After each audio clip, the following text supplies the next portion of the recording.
मुलाकात था मालियाती इदारे के ताबन से पाकिस्तान ने अपने कई शोबों में तरक्की के मनाजिर तय किए। आलमी मालियाती इदारे और पाकिस्तान की शराकत दारी 7 दहाइयों पर मुहित है।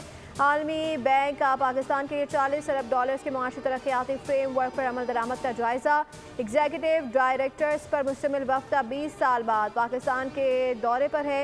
IMF का एक और मुतालबा पूरा करने की तैयारियां। कौमी असम्बली इजलास का 17 नुकाती एजेंडा जारी। सरकारी मुलाजमीन और अहल खाना के असासाजात पब्लिक करने का बिल आज पेश होगा।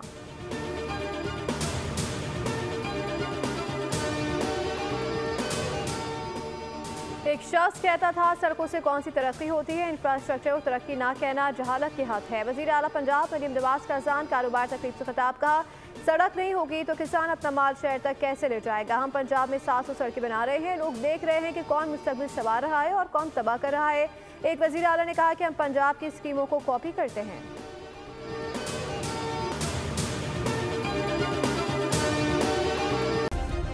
सब्सक्राइब करें और बेल दबाएं ताकि कोई खबर रह न जाए।